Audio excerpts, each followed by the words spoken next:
মুখ্যমন্ত্রী মমতা বন্দ্যোপাধ্যায় তৃণমূল কংগ্রেসের নতুন রাজ্য দপ্তরে রাজ্য কমিটির বৈঠক শেষে সাংবাদিকদের মুখোমুখি হয়ে অমিত শাহকে কার্যত তুলোধনা করেছেন। আবার একই সঙ্গে বলেছেন যে জয়প্রকাশ মজুমদারই কাফি অমিত শাহের বক্তব্যের জবাব দিতে। কিন্তু নয় নয় করেও তিনি অমিত শাহের তোলা অভিযোগের অনেক জবাব নিজেই দিয়েছেন। আসলে শাহ সফরকে প্রাপ্যের অতিরিক্ত গুরুত্ব দিতে নারাজ মমতা বন্দ্যোপাধ্যায়। জয়প্রকাশ মজুমদার জবাব দেবে, ঠিক আছে? এসব জবাব জয়প্রকাশ মজুমদাররা দেবে। বাট জিজ্ঞেস করুন, পাবলিকের পকেট থেকে যে মানিটা কাটা হচ্ছে সেটার নাম কি? সেটা কাটমানি ना छाटमानी? हम क्यों उसको बारे में भाषण देंगे? मैम, नॉर्थ बंगाल के सेपरेशन की उसको बीजेपी पार्टी को बोलिए ना, बीजेपी पार्टी को बोलने से वो रिप्लाई दे देंगे। उन्होंने पहले उनको पार्टी को बात सुनने दीजिए, उनको पार्टी क्या चाहते हैं, उनको पार्टी को बोलिए। उनको पार्टी हर रोज झगड़ा करते हैं और क्या बोलते हैं उनका अंदाजा है। तो तृणमूल कांग्रेस को बारे में उनको सोचने का जरूरत नहीं है। उनको दिल्ली देखना चाहिए, he is a home minister. उनको उत्तर प्रदेश में क्या कर रहा है उसको देखना चाहिए। मध्य प्रदेश में जर्नलिस्ट के साथ क्या हुआ है और उनको देखना चाहिए। जहांगीरपुरी में क्या हुआ है उनको देखना चाहिए। बंगाल उनको पास नहीं है, इसी के लिए बंगाल के बारे में इतना गंदा बात करने का कोई शोभा नहीं देता। मैम, फिर एक बार नॉर्थ बंगाल पे सेपरेशन की मांग उठाई गई है वहां से, आपको लगता है? देखिए बीजेपी का काम यही है और सीपीएम का बी टीम है। सीपीएम बीजेपी का लिंक मैन है। इसका काम है टुकड़ा कर दो और दिल भी टुकड़ा करने के लिए तैयार है। वो तो जैसे डिवोर्स करने के लिए, जैसे हस्बैंड वाइफ डिवोर्स करने जाता है, कभी कभी जरूरत होता है, हम इसको कंडेम नहीं करता है, it depends on individual to individual. लेकिन वो तो हिंदू के साथ मुस्लिम को डिवोर्स करने चाहता है, बंगाली का साथ बंगाली को डिवोर्स करने चाहता है, अलीपुरद्वार का राजवंशी का साथ बांग्ला को डिवोर्स करने चाहता है, हिंदी भाषी का साथ हिंदी भाषी को डिवोर्स करने चाहता है। क्या चाहते हैं उन्होंने? क्या चाहते हैं? क्या किया है उन्होंने? क्या किया है देश में? होम मिनिस्टर का नाते सीबीआई ईडी छोड़ के और कोई काम उन्होंने किया है जिसको आप अप्रिशिएट कर सकता है? दिल्ली से दंगा लेकर ईद का दिन भी नहीं छोड़ा, वो दिन भी दंगा किया है। দিদি, কালকে ভিক্টোরিয়াতে একটি প্রোগ্রাম রয়েছে home ministry. Please don't ask me ওরা কি করবে না করবে, that is not my business. Let the program is over, then I will give my opinion. Not before বারবার সিএ পলিটিক্যালি দিদি এবং তখনই তিনি আসছেন, যখনই ভোট হয় তখন সিএ ইস্যুটা বলে ভোটের আগে কোনো লাভ নেই। বললাম না, মিথ্যাচারের ভ্রষ্টাচার। অলরেডি সবাই নাগরিক। আমি তো মনে করি এখানে যারা বাস করে তারা ভোট দিয়ে, উনি আজকে হোম মিনিস্টার হয়েছেন, প্রধানমন্ত্রী দেশ চালাচ্ছেন, তো ওরা তো ভোট দিল কি করে? তারা যদি নাগরিকই না হয় তো ভোট দিল কি করে? তারাই তো প্রধানমন্ত্রী নির্বাচিত করেছে, মুখ্যমন্ত্রী নির্বাচিত করেছে, তারাই তো করেছে। কিন্তু তারা যদি নাগরিক না হয়, নাগরিকের নাম করে অসম্মান করার কোনো অধিকার কারোর ওনার নেই। Would emerge means he will create to make that things happening. That means he is the conspirator. He is the conspirator to making these political events happening. Through whom? Now the cat is out of the bag. It will never happen. Mr. Amit Shah, please remember, I have a regards for you as a minister, home minister of this country. And citizen, you are a citizen of this country, though I know so many things. Don't guide me or don't ask BSA to overrule the state. Your duty to see the cow smuggling, your duty to see the infiltration, your duty to see the peace to be maintained, with Bangladesh, Bhutan, Nepal, all. You should not create the political complication which will harm the democratic system, which will bulldoze the democratic federal structure. Don't do it. Don't play fire. Don't play with fire. The people will retaliate means democratically they will give you the befitting reply. Okay, Amit Shah has again the Home Minister. You say Home Minister. Yes, Don't say individual name. absolutely. The Home Minister says that I want to make it clear to the Trinamool Congress that it is spreading a rumor that CAA will not be implemented, and let me tell them that the CAA will be implemented after COVID, after Corona, and this was always the plan, and this will always remain the plan. देखिए, this is their plan. They have not amended, if any have seen. That is lapse. The bill is also lapse. Why they have not not bringing this bill to this parliament? And why they are asking me? They should have asked their minister, who are raising this care issue every day. It is their internal matter. They are imposing it to other political parties. It is not that you are playing the ball. It cannot play. You cannot play one-sided. So It is both-sided. You are anticipating that in the run-up to the 2024 general elections. At 24, they are not coming. I am telling you. But this issue will again come to the front, you think? I don't think NRC, NPR, CAA. We don't want any citizen's right to come. We want all, we have to stay together. Unity is our strength, and divide is fall. It is Swami Vivekananda that said. Now after 1 year he came, he should have been hide his face. What behavior we have seen at the time of election. हर तरह आते हैं, गंदा बात करते हैं. हर तरह आते हैं, भ्रष्टाचार का बात करते हैं. हर तरह आते हैं, अत्याचार का बात करते हैं. He came to infiltrate the BSF into political field, nothing else. That is the agenda. One point. Very soon. But I respect the BSF Jawans, so I will request them not to be trapped because 24 they are not coming to power. बयानबाजी चलता है, और कुछ नहीं चलता है. बयानबाजी चलता है, घर से ईडी को ऑपरेट करते हैं, सीबीआई को ऑपरेट करते हैं, इनकम टैक्स को ऑपरेट करते हैं, और जो भी गंदा काम है उसको ऑपरेट करते हैं. और राज्यों में कैसे आग लगे इसको फैलाने के लिए वो ऑपरेट करते हैं होम मिनिस्ट्री से. एक दुख की बात है, दुर्भाग्यों की बात है. एक कभी नहीं होना चाहिए. उन्होंने देश को टुकड़ा करने चाहता है. हम देश को एकता बनाने के लिए, एकता करके रखने की चाहते हैं. सारे जहां से अच्छा हिंदुस्तान हमारा, ये हमारा वक्तव्य है. और उसका वक्तव्य है सब तोड़ दो, फाड़ दो, आग जला दो. We don't accept this. আসলে এক বছর বাদে অমিত শাহ এসছেন। ইসবার 200 পার স্লোগান তোলা বিজেপি 77-এ থেমে গেছে। অবশ্যই অমিত শাহের মুখ পড়েছে, কারণ সোনার বাংলা গঠনের স্বপ্ন তারা দেখেছিলেন এবং ভেবেছিলেন যে তারা ক্ষমতায় আসবেন এবং পশ্চিমবঙ্গে শ্যামাপ্রসাদ মুখোপাধ্যায়ের জন্মভূমি কর্মভূমিতে বিজেপি সরকার প্রতিষ্ঠিত হওয়ার একটা অন্যরকম রাজনৈতিক তাৎপর্য আছে।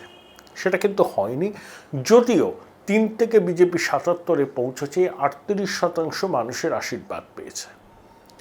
কিন্তু 38% মানুষের আশীর্বাদ পাওয়া আর সরকার গঠন করা দুটোর মধ্যে পার্থক্য আছে, সেটা অমিত শাহ বোঝেন। তাই 1 বছর তিনি বাংলা মুখ হননি। দিল্লিতে ডেকে দিলীপ ঘোষ, সুকান্ত মজুমদার, শুভেন্দু অধিকারীর সঙ্গে অনেকবার কথা বলেছেন। তাদের কাছ থেকে বুঝতে চেয়েছেন বাংলার রাজনীতির হাল হাকিকাত, বিজেপির অবস্থা।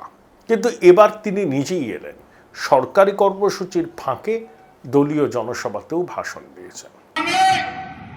भारतीय जनता पार्टी को 3 से बढ़ाकर 77 सीटों का विजय दिलाया। इसके लिए बंगाल की जनता का मैं धन्यवाद करना चाहता हूं। भारतीय जनता पार्टी को विधानसभा चुनाव में 2,88,00,000, मैं फिर से बोलना चाहता हूं, 2,28,00,000 वोट देकर आपने गांव-गांव में भारतीय जनता पार्टी को मजबूत किया है। पूरे देश भर की भारतीय जनता पार्टी बंगाल की जनता की ऋणी। मित्रों, आप सबने जनता ने एक मैंडेट दिया कि तीसरी बार ममता दीदी को मुख्यमंत्री बनाइए। हम तो लोकतंत्र में विश्वास करने वाले लोग, ये मैंडेट को हमने माना। हम सोचते थे मां, माटी और मानुष का नारा देने वाली दीदी जब 3-3 बार बंगाल की जनता मुख्यमंत्री बनाई, तब अब तीसरी बार सुधरेगी, वो सुधर जाएगी, ऐसा हम मानकर चलते थे। 1 साल तक राह दिखा। बंगाल के लोगों बताइए दीदी, 3 बार आपको चुनाने के बाद भी आप नहीं सुधर रही है। आप ये मत सोचना कि भाजपा वाले लड़ेंगे नहीं। मैं आज यहां उत्तर बंग की भूमि पर कहकर जाता हूं, जब तक आप बंगाल की जनता पर अत्याचार, भ्रष्टाचार, कटमनी और सिंडिकेट का राज समाप्त नहीं करेगी, भारतीय जनता पार्टी आपके खिलाफ अपनी लड़ाई चालू रखेगी और उसको परिणाम तक हम पहुंचाएंगे। वो हिंसा के बाद मानव अधिकार आयोग ने कहा कि यहां पर कानून का राज नहीं है, यहां पर जो सत्ता में है उनकी इच्छा का राज चल रहा है। 101 लोगों की हत्या कर दी, 1829 लोग घायल हुए और 161 से ज्यादा मुकदमों में टीएमसी के गुंडे अपराधी पाए गए। मैं आज कहकर जाता हूं, कोरोना की लहर समाप्त होते ही सीएए को हम जमीन पर उतारेंगे और हमारे भाइयों को नागरिकता देने का काम करेंगे। ममता दीदी, आप तो यही चाहती हो कि घुसपैठ चलती रहे और बंगाल से जो शरणार्थी आए हैं उनको नागरिकता न मिले, मगर कान खोलकर तृणमूल वाले सुन ले, सीएए वास्तविकता था, वास्तविकता है और वास्तविकता रहने वाला है। इसलिए आप कुछ नहीं बदल सकते हो। অমিত শাহ স্পষ্ট করে একটা জিনিস বলেছেন যে তৃণমূলকে উৎখাত না করা পর্যন্ত তারা নিশ্চিন্তে থাকবেন না। বিজেপির কর্মীরা এবং রাজ্যের পদাধিকারীরা রাস্তাতেই থাকবেন, এটা শাহকে বলতেই হয়। তিনিও জানেন যে রাজ্য বিজেপির মধ্যে এখন সমন্বয়ের অভাব প্রকট। যেদিনকে অমিত শাহ এই রাজ্যে, সেদিনকেই ঝাড়গ্রামে গণ ইস্তফা দিয়েছেন বিজেপির 80 জন পদাধিকারী। এটা খুব ইতিবাচক বার্তা নয়। তবুও শাহ বলেছেন কর্মী সমর্থকদের চাঙ্গা করার জন্য। 2, করোনা মিটে গেলে সিএএ হবে। সিএএ কেন্দ্রীয় সরকার সংসদে বিল পাশ করেছে, আইন হয়েছে, কিন্তু বিধি তৈরি হয়নি। বিধানসভা নির্বাচনের আগে বনগাঁতে গিয়েও অমিত শাহ বলেছিলেন যে সিএএ হবেই। এবারও কিন্তু তিনি বলেছেন সিএএ হবেই। এখন অনেকেই বলছেন করোনার নাকি 4র্থ ঢেউ আসবে। 4র্থ ঢেউ আসার পরে এই পৃথিবী শান্ত হবে। করোনা হয়তো আনুষ্ঠানিকভাবে বিদায় না নিলেও সে আরও কমজোরি হয়ে যাবে। তখন হয়তো বিধি প্রণয়নের উদ্যোগ নেওয়া হবে। আমার মনে হয়, আমার ব্যক্তিগত ধারণা, যে লোকসভা নির্বাচনের আগেই সিএএর বিধি তৈরি হয়ে যাবে। কারণ লোকসভা নির্বাচনের আগে সিএএর বিধি তৈরি না হলে মতুয়া সমাজের সমর্থন ধরে রাখা বিজেপির পক্ষে মুশকিল হবে। সেটা অমিত শাহ বিলক্ষণ জানেন। ইতিমধ্যেই মতুয়া সম্প্রদায়ভুক্ত বিধায়করা, 9 জন বিধায়ক, তারা কিন্তু স্বরাষ্ট্রমন্ত্রীর কাছে জানতে চাইবে যে কবে চালু হবে।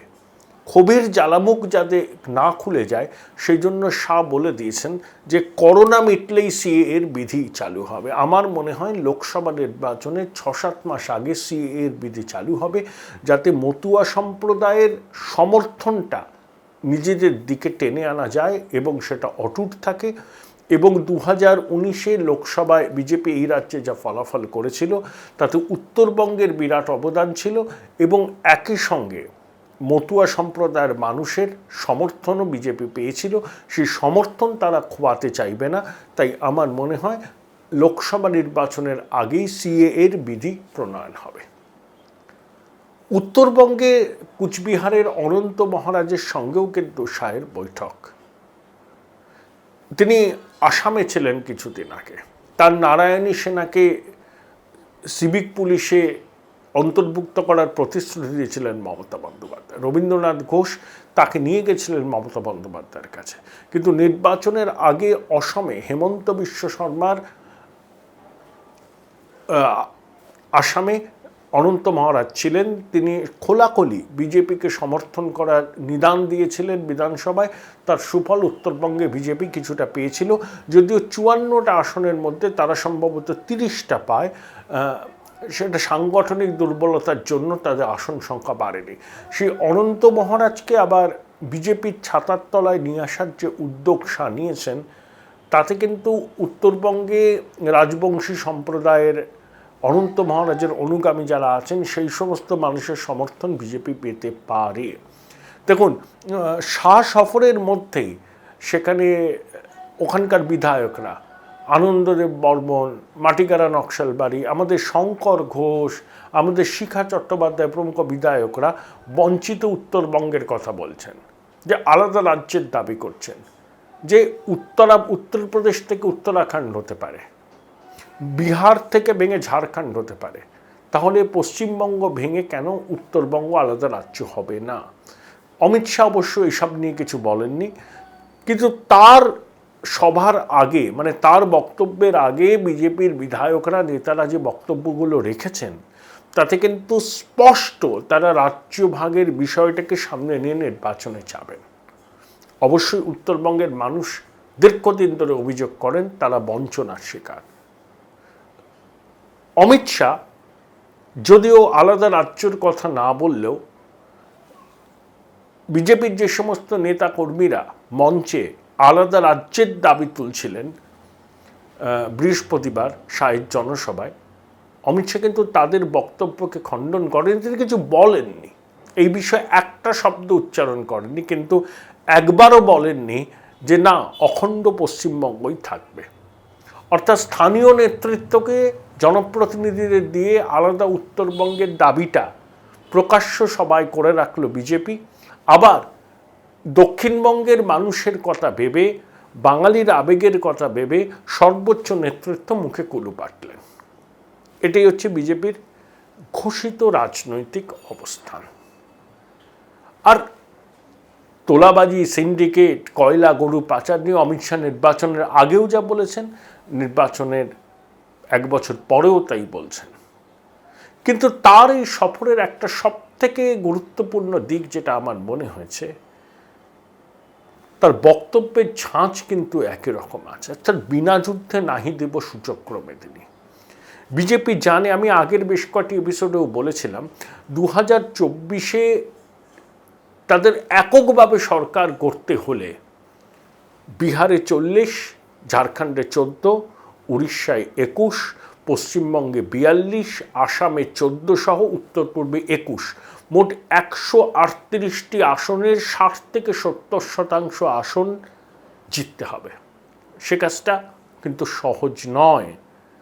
তাই অমিত শাহকে পশ্চিমবঙ্গ সহ উত্তর পূর্ব ভারতে মনোনিবেশ করতে হবে। উত্তর পূর্বের 21টা আসনের মধ্যে হেমন্ত বিশ্ব শর্মা দায়িত্ব নিয়েছেন, তিনি নেডার চেয়ারম্যান, অসমের মুখ্যমন্ত্রী। সেখানে বিজেপি আশা করা যায় ভালো ফল করবে। উড়িষ্যাতেও 2019-এ তারা ভালো ফল করেছিল লোকসভায়। উড়িষ্যার মানুষ লোকসভায় বিজেপিকে, বিধানসভায় বিজেডিকে ভোট নেন। বিহারে নীতিশের সঙ্গে জোট বেঁধে ভালো ফল করেছিল। ঝাড়খণ্ডে লড়াই হয়েছিল, পশ্চিমবঙ্গে অপ্রত্যাশিত ফল করেছিল। কিন্তু পশ্চিমবঙ্গের সেই ফল কি ধরে রাখা যাবে? সন্দিহান বিজেপির সাপোর্টাররাও। কিন্তু অমিত শাহ কিন্তু এত সহজে হাল ছাড়তে রাজি নন। তাই সিএএর বিধি প্রণয়ন, করোনা মিটে যাবে এটা বলে তিনি যেমন মতুয়া সমাজের সমর্থনকে নিশ্চিত করতে চাইলেন, আমার দৃঢ় বিশ্বাস লোকসভা নির্বাচনের আগেই সিএএর বিধি প্রণয়ন হবে।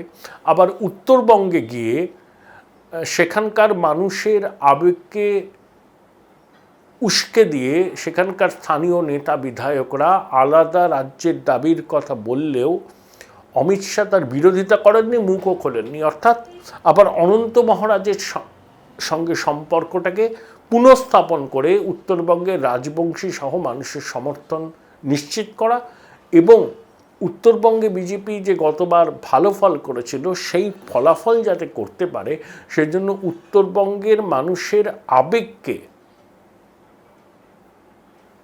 তার দলের জনপ্রতিনিধিরা স্পষ্টাস্পষ্টি বললেন, অর্থাৎ নীরবে তাকে সমর্থনই দিলেন বিজেপির কেন্দ্রীয় নেতৃত্ব। আমি মুখে কিছু বললাম না, আবার প্রতিবাদ করলাম না, তার মানে এই হয় যে আমার নীরব সমর্থন আছে।